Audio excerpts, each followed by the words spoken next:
Bueno, hemos estado siguiendo atentamente desde las últimas jornadas todo lo que ha pasado con el desalojo, la demolición de la toma Calicheros en Quilpué.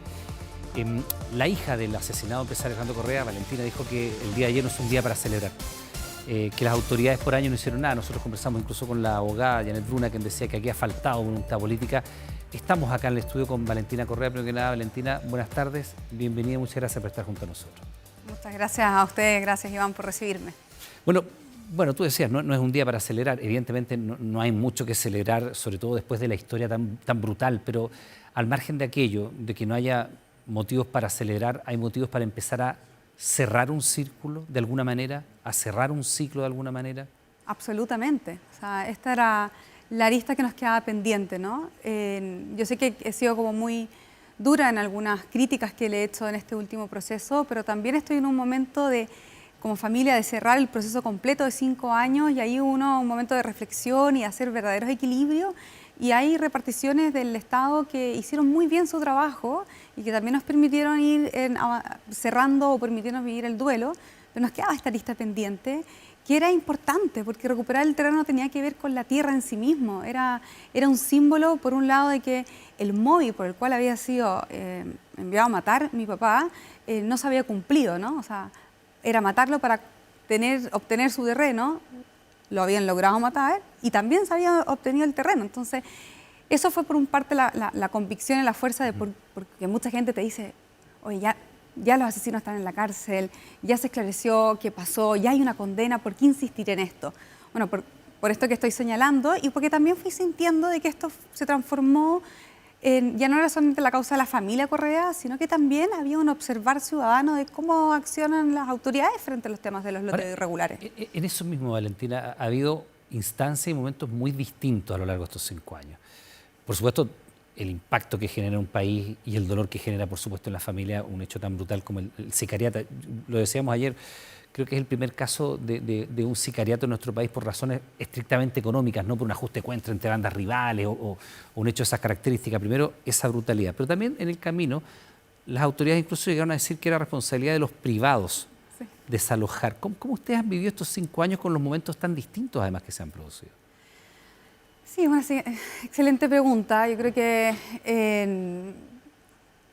la verdad es que llevo bailando este baile en distintos ritmos y hay capítulos de esta historia que yo realmente he quedado como estupefacta, es poco, digamos, porque es un grado de lo insólito, de lo absurdo, porque yo entiendo, o sea, puedo entender teóricamente, ¿no? El tema de esto es un terreno privado y los privados tienen que ejercer ciertas acciones, pero lo que yo siempre señalé era, bueno, el Estado tiene que ver en sus distintas funciones y depende del organismo en el que se esté mirando, qué herramientas tiene para poner a disposición en la protección.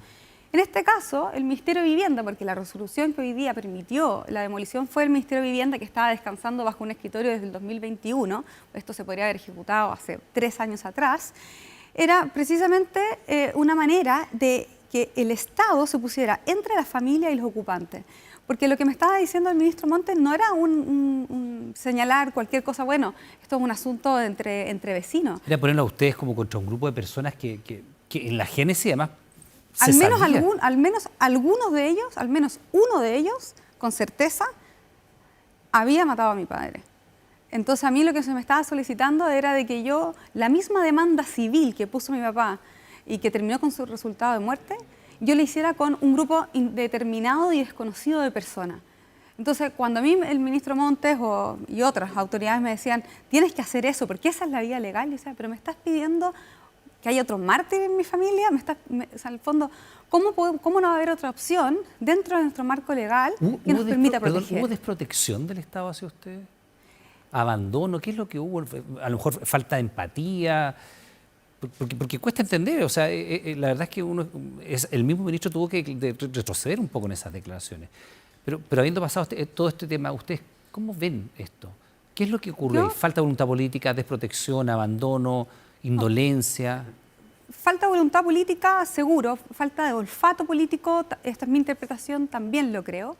Yo no diría que el Estado, yo no me siento como desprotegida por el Estado porque... Decían que ustedes tenían que ir en la práctica a desalojar a los privados No, por supuesto. Y en la o sea, génesis estaba los asesinos de tu papá. no, claro, pero ese es el Ejecutivo, ¿no? O sea, yo me sentí muy protegida por el Poder Judicial, muy protegida por los organismos autónomos como la Fiscalía o la Policía de Investigaciones, como para ser justa también en el análisis final.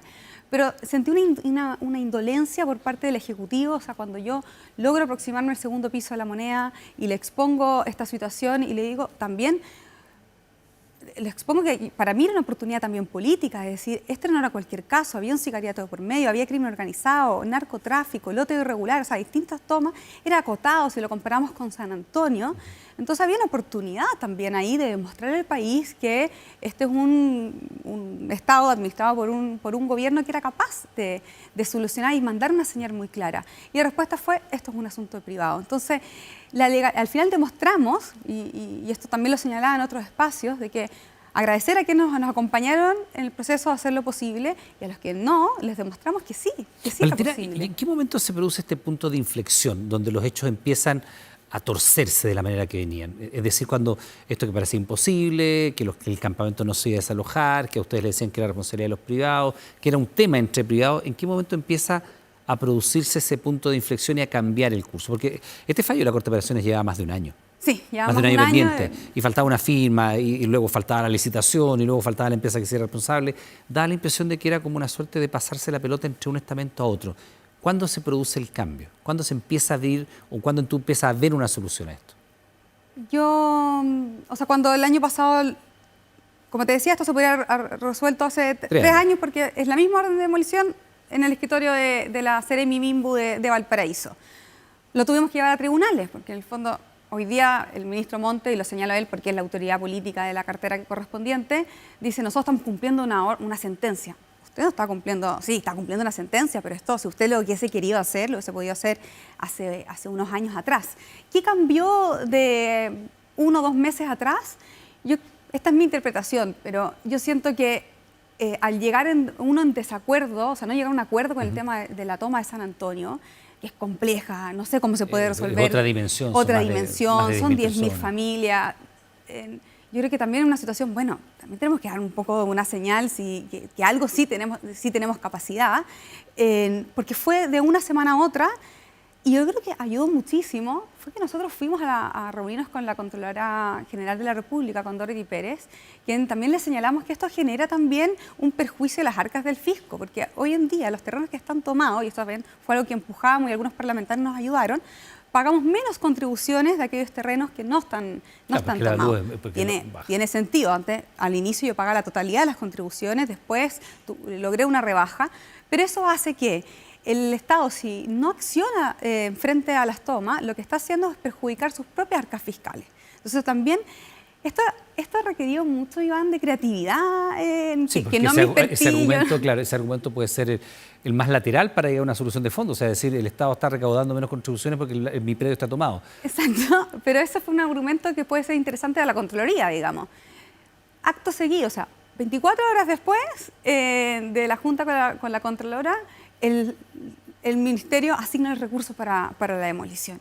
Y eso se sumó a cartas que yo tuve que enviar, en este caso fue al Mercurio, pero el punto final, yo creo que la indignación final fue que en la última carta al Mercurio, cuando digo, oye, hago como un resumen de la historia, ha pasado un año, la respuesta del MIMBU fue, la familia Correa tiene que desalojar. Y la verdad es que yo sabía lo que me estaba diciendo, que era que yo tenía que ir a ocupar la ley de usurpación, enfrentarme en el fondo 1 a 1 en un juicio de desalojo.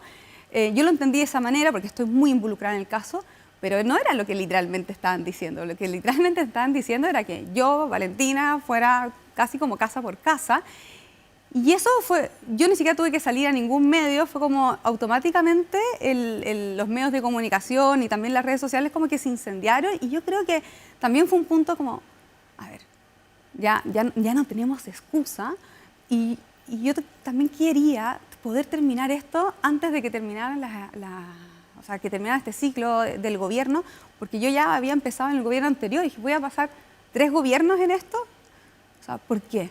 Valentina, si tú tuvieras que calificar la actuación que ha tenido el Ministerio de la Vivienda, el ministro Monte en lo particular, ¿cómo calificarías todo lo que ha ocurrido? Yo creo que lo calificaría de una falta de empatía. Yo no creo que él no pueda empatizar con el dolor que hemos vivido como familia respecto al asesinato. O sea, yo creo que eso es transversal, pero fue indolente en reconocer o quizás en cambiar de opinión respecto de que sí tenía las herramientas para poder ejercer una acción. Yo creo que fue bastante obstinado en mantener una postura. Yo creo que todas las personas tenemos derecho a cambiar de opinión. Si tenemos nuevos antecedentes, los volvemos a revisar.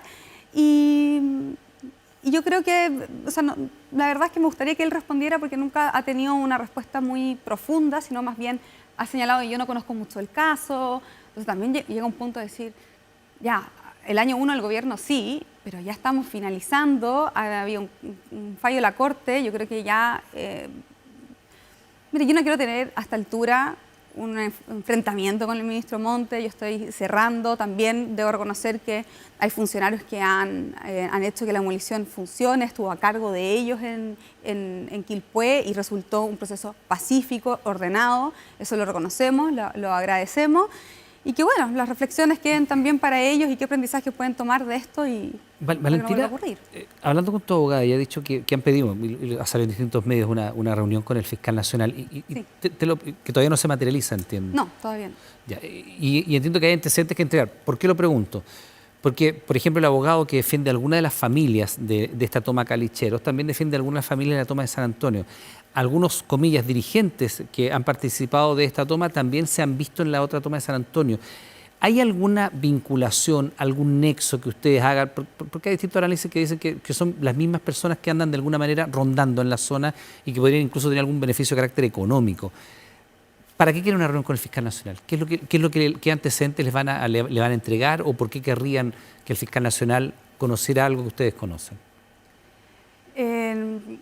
Entiendo que Mogá, lo hemos conversado también, tiene que ver con poder darle a conocer cuál ha sido nuestra experiencia en la aplicación de la ley de usurpaciones, por qué no la quisimos aplicar en este caso, digamos, por qué lo consideramos que era peligroso.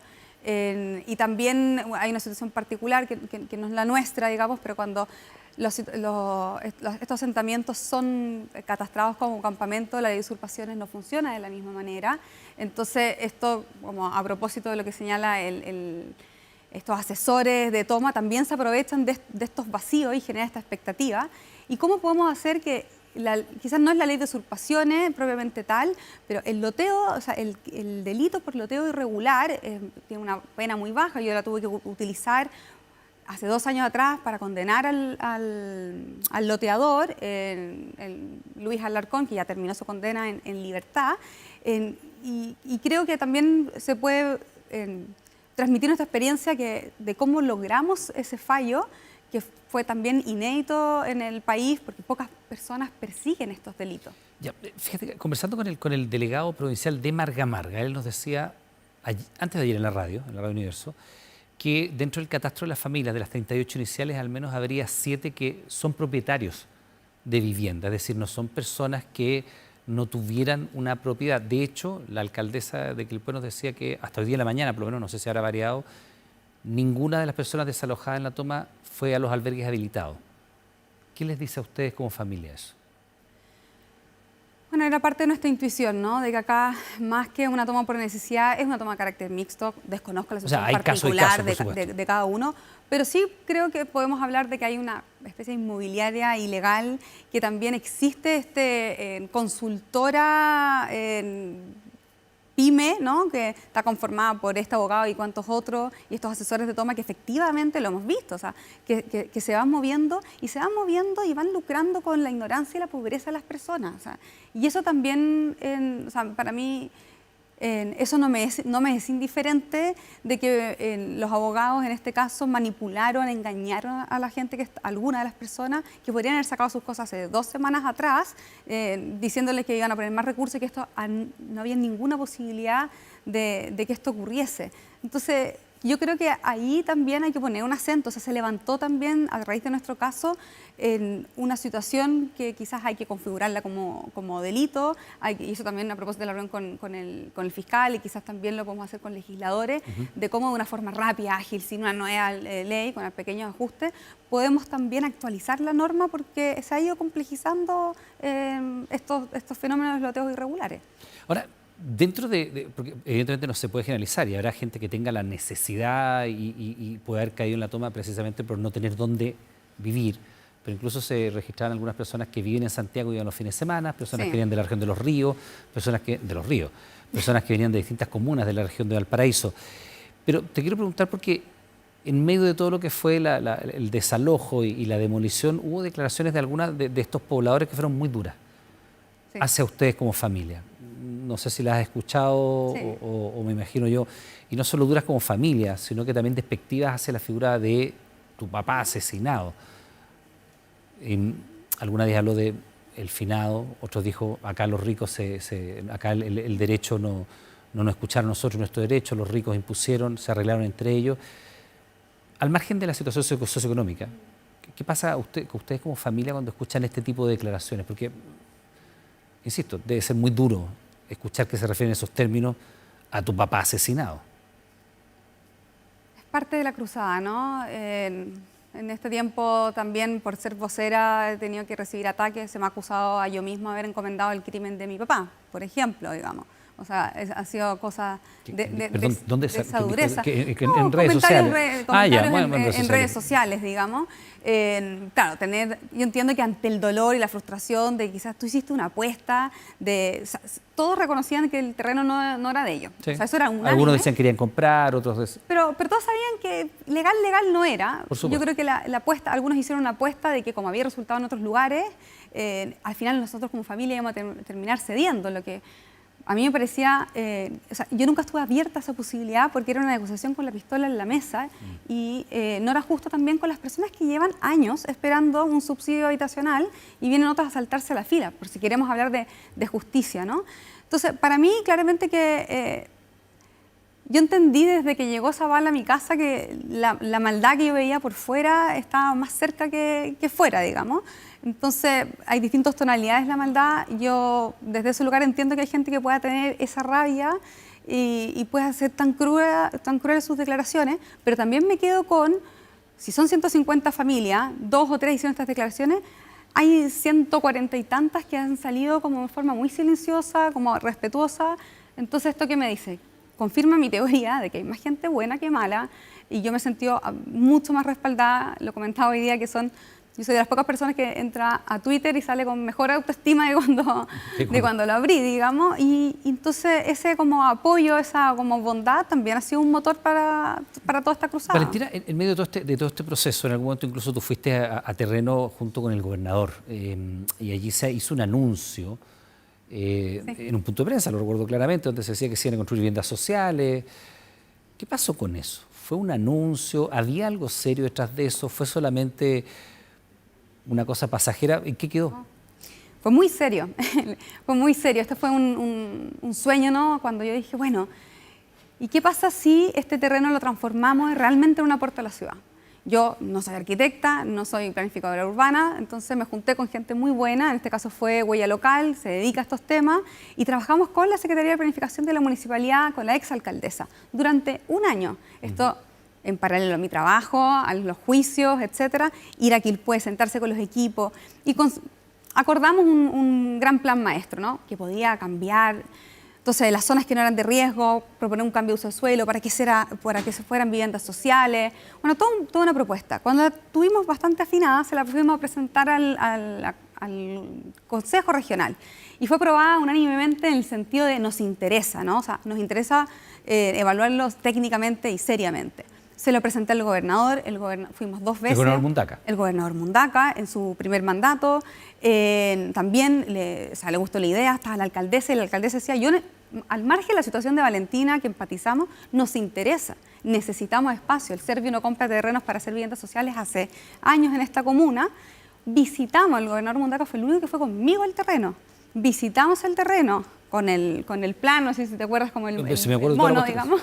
Estamos ahí Y después de eso me dijeron, ya, mira, dame 2 semanas para que los equipos técnicos lo evalúen. Nunca más me contestaron. Nunca más. Perdón, ¿quién nunca más te contestó? El gobernador Mundaca y la exalcaldesa de Quilpué. Pero cuando digo nunca más me contestaron es que WhatsApp en visto, mails que nunca más respondieron, como que se hubiesen desaparecido. Y como yo nunca, o sea, si bien he utilizado mis redes sociales, he venido aquí, también es... Yo no quiero trabajar con alguien que no quiera trabajar conmigo, digamos. O sea, no quiero obligar, digamos, a no ser que tenga un fallo Disculpe, judicial. Nos ha tocado entrevistar muchas veces a Rodrigo Mundaca y probablemente cuando lo tengamos nuevamente le vamos a preguntar por esto porque es complicado, porque yo me acuerdo de esa presentación a la prensa de un proyecto que se estaba evaluando. O sea, ¿fue esa la única vez que conversaron? ¿Después de eso no volvieron a hablar más? Después de eso no volvimos a hablar más y yo quiero ser como súper... Perdón, ¿y por qué razón? Porque ahí se hizo una presentación de que era una posibilidad, una posibilidad de construir en este loteo irregular viviendas sociales. No, claro. Yo ahí quiero ser súper responsable con lo que estoy diciendo. Claramente que yo estaba dispuesta a escuchar un no por respuesta. O sea, si la respuesta es no porque no hay presupuesto, no porque esto nos sale mucho más caro y no es eficiente con los recursos fiscales, la razón que sea, técnica o política, también estoy dispuesta. Pero escuchaba una respuesta. Pero escuchaba una respuesta. Y te dejaba en visto los mensajes.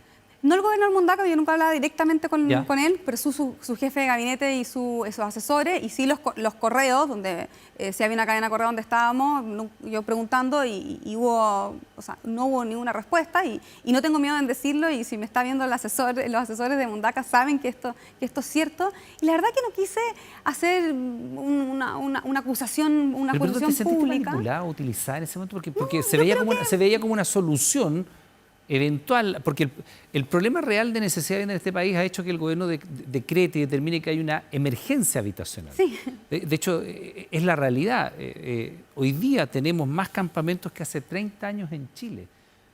Las cifras son horribles y se ha hecho un esfuerzo por reconstruir. Más los incendios de Valparaíso. Más lo de los incendios de Valparaíso, que ya incluso la candidata Janet Jara dice que si el gobierno repone la glosa de libre disposición del presupuesto, que no está, ella lo ocuparía para eso. Es decir, el tema de emergencia habitacional está en el corazón de la gestión de este gobierno. Y el ministro Montes ha tenido la tarea de sacar estas 265.000 viviendas y van cerca de cumplir la mitad y van a quedar, lo dijo anoche el presidente Boric en cadena nacional, van a quedar 100.000 que van a ser inauguradas o entregadas más bien por la próxima administración. Entonces, esto que se presentaba como una alternativa real de transformar algo que en la génesis tenía algo tan siniestro como un sicariato en una población de viviendas sociales fue presentada por la autoridad regional contigo. Y después no te contestaban los mensajes de correo ni los WhatsApp. Sí. No, yo no entiendo por qué. Yo tampoco lo entiendo. No se entiende a menos que haya pasado algo como un incordio, puntos de vista... O sea, si lo último fue esa presentación a la prensa y después no te contestan, no se entiende. A menos que haya una discusión, una diferencia de opiniones, presupuesto que se rechazó o algún no que le dijeron a alguien que de tu entorno. No hubo nada. Solamente había que comunicarlo. O sea, yo creo que quizás esto puede ser un fallo de la última milla, de quizás se tomó la decisión que no. Y no se le comunicó a la familia. Y nadie se lo comunicó a la familia porque era difícil, porque nadie quiso hacer esa llamada. Es raro. Pero en el fondo también eso habla de que cuando el Estado tiene el rol de proteger, ¿no? En la cosa más abstracta, ¿no? De que uno como individuo le entrega el monopolio de la violencia al Estado para que el Estado te proteja a cambio. Ahí eso es a todas sus dimensiones. Y cuando uno es funcionario público, jefe de servicio o el último grado, digamos, uno también tiene una responsabilidad ética y que va en todos los niveles. Y, por ejemplo, haber dicho como, oye, Valentina, evaluamos el proyecto. Se evaluó y se rechazó. ¿Sabes qué? Se rechazó, lo sentimos, no puedo ayudarte. O sea, yo he sido funcionaria pública, yo soy una gran estadística, creo que a este gobierno a todos les falla bien. Yo no iba a hacer un contrapunto, pero que este tiene que ser, o sea, no quería empujar algo que no fuera posible, pero al menos tener como la deferencia de decir, oye, empezamos esto y termina así. Quedé colgada y entonces dije algo que fue muy triste. Voy a tener que ir a tribunales de nuevo. Mi tercera ida a tribunales. La primera con el crimen, la segunda con el loteo irregular y la tercera tuve que ir a la Corte de Apelaciones porque en vez de ir por el lado más amigable administrativo, digamos, que es la orden de demolición, había querido crear este proyecto. Entonces, como vi que ni la orden de demolición se estaba ejecutando, ni este proyecto tenía respuesta, tuve que ir por tercera vez. Nuevo gasto de abogado, o sea, imagínate la merma económica también para mi familia. Lo tomé y me fui de nuevo a tribunales, gané para llevármelo al mismo, decir, ahora sí, por favor, ¿me puede leer?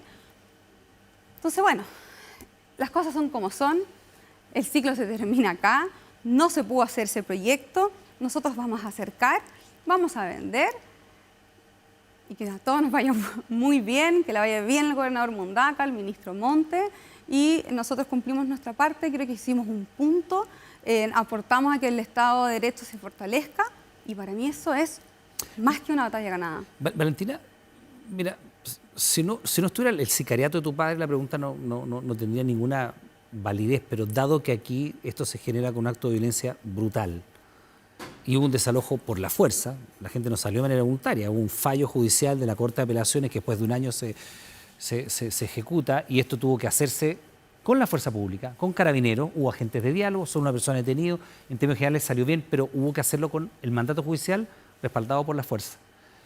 ¿Ustedes como familia no han recibido amenazas? Te insisto, o sea, las personas que lotearon originalmente el terreno mandaron a matar a tu padre. Sí. Te lo voy a responder de esta manera. Estar en los medios... No, si tu padre no hubiera sido asesinado, la pregunta sería totalmente no apropiada o no pertinente. Pero la génesis de esto es un sicariato en la puerta de tu casa. Sí. No puedo responder la totalidad de la pregunta, pero sí te puedo comentar algo. Parte de estar en los medios de comunicación tiene que ver con que estos también de alguna manera protegen y cuidan. Es prender la luz no solamente para que haya una presión, para que las cosas avancen, sino que también es para poder una especie de manto protector porque te visibiliza. Más, eres visible y por lo tanto eso te entrega un cierto manto de protección, ¿no? Y quisiera dejar hasta ahí. Está bien, pero no ha variado eso en las últimas horas, después del desalojo. Afortunadamente no. Ya. Tu abogada nos decía que al mediodía de hoy comenzaban el trabajo de hacer una zanja para cercar. ¿En qué va eso? Parte mañana.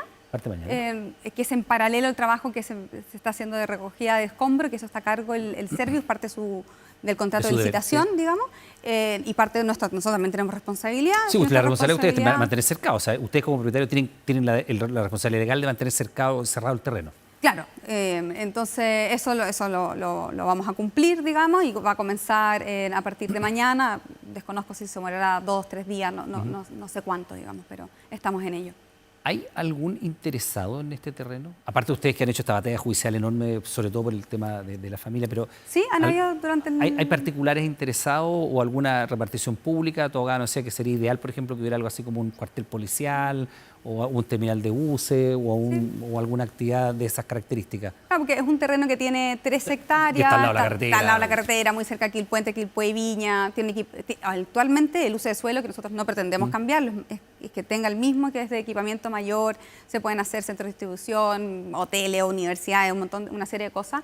Hay algunos particulares que nos han preguntado, no hay ninguna una conversación avanzada, también la municipalidad quedó que lo volviéramos a conversar, quizás no la línea del proyecto habitacional, que es más complejo, pero sí se puede hacer algún servicio, bomberos también en algún momento. Nosotros estamos ahí súper dispuestos que haya un cuartel de bomberos y el precio no va a ser un inconveniente para ello, pero no solamente instalar un servicio, tiene que haber también un camino, ¿no?